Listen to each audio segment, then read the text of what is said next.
Hey, cocina besties, and today we're going to be making stew pig feet, patitas. This is an old school recipe that is a staple in a lot of Puerto Rican households. This is comfort food at its best, and today I'm going to show you how to make it. As a kid growing up, I remember my mother the night before soaking her fresh beans because the patitas were always made with fresh beans and soaking the patitas, the pig feet, overnight for the next day. So this hits home in so many levels. Right, we're going to use some cilantro, culantro. We also going to use well, I'm using red onion because I didn't have yellow, or is it white? Anyways, you can use another onion. This is what I have, so this is what I'm going to be using. You guys seen also that I pulled some fresh oregano from my little oregano plant outside. So we're going to put a few pieces of fresh oregano. And you know that me and garlic are best friends, honey. So when I commit the garlic and whatever I'm cooking, I'm doing it. And that's about half a head of fresh garlic, but I'm going to be using more. So these are some of the herbs we're starting off with. And this is my pressure cooker. I already cooked my pig feet in the pressure cooker. And then I removed them from the pressure cooker and removed the water. I added my Dominican red beans with some fresh water. And here I'm just going to add about half of all of my fresh veggies in there. And I'm only doing half. And I'm going to still add vegetables on top of this. But this is the way that I like to do it when I do my beans and my pig feet in the pressure cooker. I like to do it in layers. And also, if you want to do the beans in the pot, you can do it in the pot. Just the same method that I did, but do it in the pot. Here I'm adding some oregano in there, and I keep the seasoning light. I don't go heavy, especially when it comes to salt, because even though I cook the patitas in the pressure cooker, they could still release more salt. Here I'm adding some carrots, pumpkin, potato, red peppers, yellow peppers, and some more garlic. All right, so you add a little bit of onion powder, some garlic paste, and I went to Icono this morning to buy garlic powder, and I bought another onion powder. I don't know, but anyways, white or black pepper. That was some adobo. One of these cubes of ham to give it that nice flavor. And I love these packets of ham with pumpkin seasoning. I just love it. So one of those.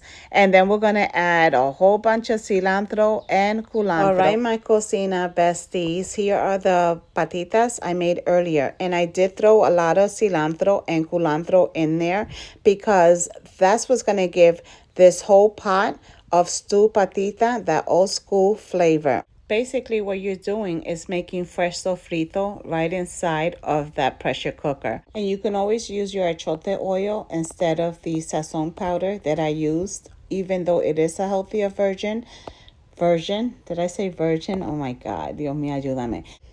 With a dish like this, and when you're making a dish normally that takes a while, like pig feet, it takes a while to cook so that it can get tender, right? I think it's always a good idea to add a lot of fresh herbs because it cooks within the stew of whatever you're making, enhancing the flavor and just taking it to another level versus adding a bunch of powders. When I say that, I mean garlic, onion powders, parsley, oregano. It's better to always go fresh when you're cooking something for that amount of time. You're cooking it on the stove, the same thing. It has to cook for a long time. Make sure you put it on the lowest setting you can on your stove. Put the tapa, the lid on it, and have it venting a little bit so that the steam can come out. And it might, honestly, on the stove, take you, depending on your stove, up to 2 hours, and depending on the texture of your pig feet that you like. Here's the infamous white rice. All right, so we're going to be making Puerto Rican-style steak, and that's Bistec. And here you have it. And this pot that every time I look at it, my cocina besties, I cringe. But you guys already know from other videos that I'm saving for a set of pots for here for the house in Salinas. Here I'm making some pickled onions for our steak. So I added some fresh garlic, a little bit of olive oil, a little bit of vinegar, and a little bit of salt, a little bit. And then to that, I cook it just halfway. And then I remove the onions, leaving a little bit of that garlic behind in this awful pot that looks like I'm burning my food, but I'm really not. Then I added some garlic paste, my sofrito. And this is my bistec. I seasoned it this morning with some oregano, some garlic powder, a little bit of adobo, and sazon, and then I had it marinating in a little bit of olive oil and vinegar in the refrigerator until I was ready to use it. Here I am just adding it to my pan. And by the way, I did buy a set of pots from Sam's Club the other day. It wasn't what I wanted, but we'll get into that on the next video. And I did do an unboxing video on the pots, and I also did a review where I actually made some fresh pasta and something else in the pots to show you how it came out after I used the pots.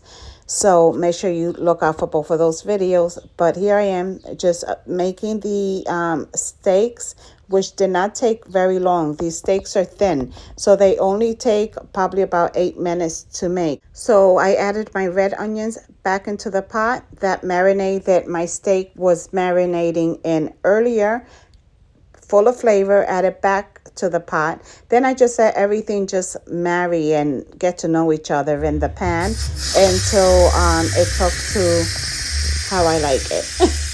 Here is the pressure cooker whistling, honey, letting me know it's done. Besties. This is my dad's thing, so I wanted to share it with you guys. He takes an avocado. Mine is really tender. We bought it this morning from one of the locals that sell fresh veggies. We always try to support our locals, plus it's fresh, right? So my dad takes it. You can either slice it or you can dice the avocado and put it in a bowl. What I did was, because I love red onions, this morning when I marinated my steaks, I took those onions in that yellow bowl and I put them in the bowl with fresh squeezed lemon and just a little bit of salt, like a little bit, a sprinkle. You see the onions there, and I let it sit so the onions can get all that lemon flavor. Then I pour that over my avocado, and I added just a little bit of sea salt in there. And I also ended up squeezing more fresh lemon in the avocado mixture thing. It's delicious, and it helps your avocado because it won't turn brown. I don't know if I already said that. But yeah, so it don't turn brown. Plus, it's delicious and refreshing. And you can eat it just like that because I have. Guys, so let's get in here. And this is exactly how I like my pig feet to come out. Nice and tender. And pig feet has a lot of benefit, believe it or not. Pig feet has a lot of collagen that turns into jelly when you cook it. And if you know collagen and that jelly is really good. It's like when you eat bone marrow, right? When I make my pho, I try to get the bones that have the marrow in it because it's really healthy for you and it's packed with so much nutrition. Just the same thing as the pig feet, even though it may seem like something that may skeeve people out, but look it up. There's a lot of benefits and a lot of health benefits with the pig feet when they're cooked properly because of the collagen and the jelly that it produces alone. Okay, it's time to make the plate. We're going to start with that infamous white rice. And let me know in comments, guys, if you also grew up making this Boricua comfort plate that used to be a poor man's meal and now is a staple in a lot of Boricua households. And if you did you do anything different too?